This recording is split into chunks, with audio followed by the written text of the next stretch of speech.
Hey everyone, Darren here from Evolution Building Group. We get asked a lot of questions throughout the building journey, and today we're going to start our first Q&A session on answering some of those questions. So we're doing these Q&A sessions to answer a lot of the questions that we get all the time. You know, the sales guy hears them a lot, we get them a lot in the office, so we basically just want to answer some of those questions and try and resolve some of those problems for people. Cool. So we're going to start with our first question. This question comes to us from Helen at Fairy Meadow. How long does it take to build a new home?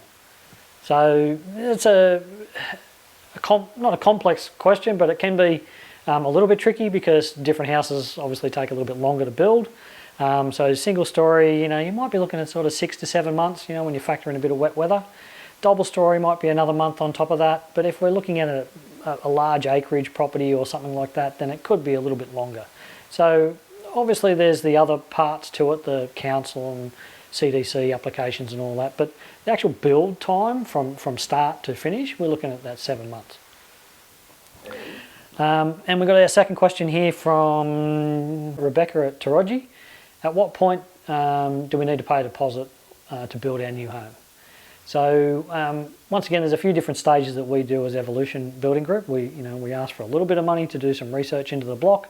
But if you're talking about the 5% deposit stage, then that would be a little bit further along with Evolution Building Group, because we actually make you go and do all your colours and your selections are all sorted first before we actually get to that point. So there's a little bit of a time frame to get to that, but once you are at that point, the 5% is paid, and then you would go through the next part of the journey.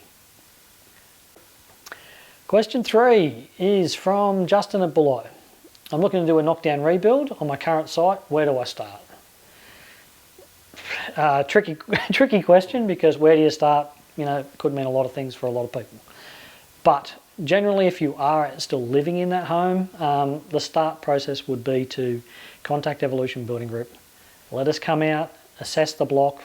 Doesn't cost you anything. It's part of our free site investigation.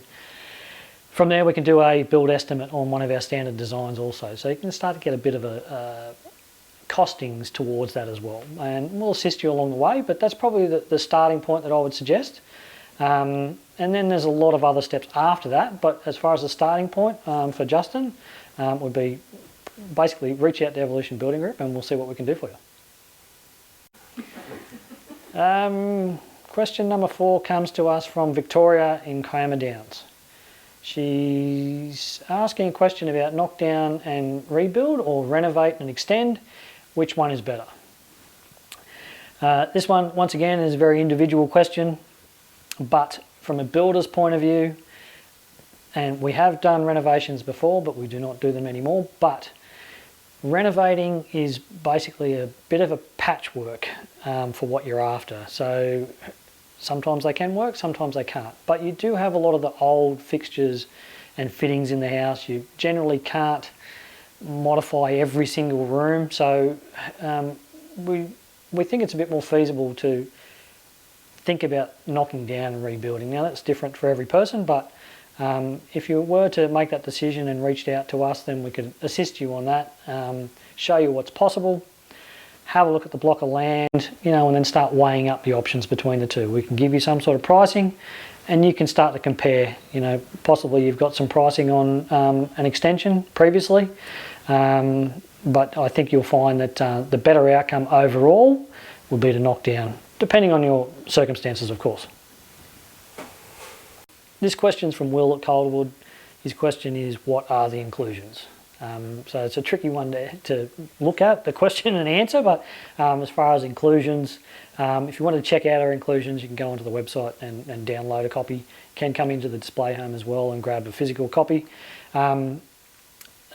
As far as quality of inclusions that Evolution Building Group would offer, then you'll see them in there, but we only use reputable brands that are quite recognised, the likes of James Hardie for our cladding, and Caroma tapware and Phoenix tapware, and so there's a lot of that in there as well. So comparing our inclusions as well, that's an important stage for anyone looking to build, so we're happy to do that as well.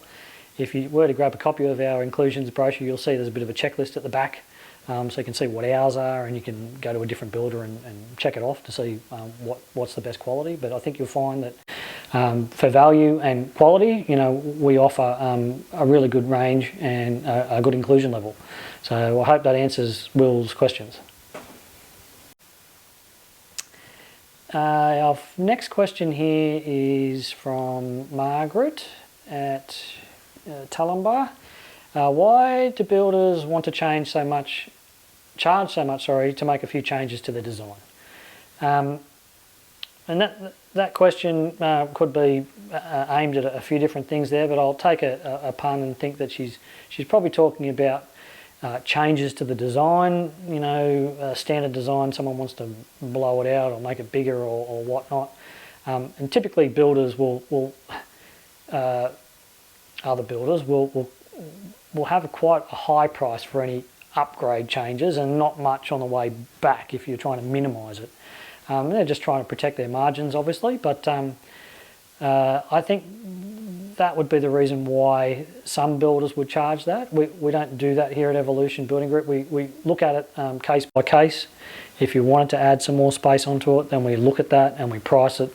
You would know what that cost is. But as far as why other builders charge a lot, I can only sort of think of those reasons that I gave to you before. But our reasons are, well, we don't charge more.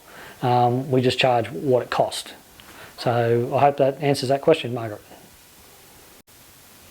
Last question for our first Q&A Ask Evolution series is from Brendan, and his question is, what are site costs and what is included? So our site costs are everything that we need to do from the slab work under, basically. So we're looking at the excavation cost, the piering cost, any of the site fencing, toilets, silt fencing. There's a whole series of things that need to go into it. They're not part of our base price of the home itself, but they're individual items outside of that. So all to do with what the site is. So there may be additional site cost on our standard, and that would be factored into when we do our individual report or specific report on your block of land. So if we did a soil test and it came back that it needed to be a H-class slab instead of an M-class slab, then there would be an additional site cost to it. So that's what site costs are. Different builders do different things. But to explain it a little bit further, I think it would be best to probably come in and speak to us, so we can look at what potentially other builders are saying to you and how we do ours. Okay, everyone, that's a wrap for our first Q&A Ask Evolution sort of series that we're going to be doing. We will be doing another one, obviously, and we hope that it's helped. I hope that it's been quite informative for you. Please reach out with some more questions if you have them. Reach out by phone or email, come in and ask a question of the sales consultant, and we'll put that into our next Q&A series, and we'll hope to answer those next time. And so look out for our next series, and I hope to see you then.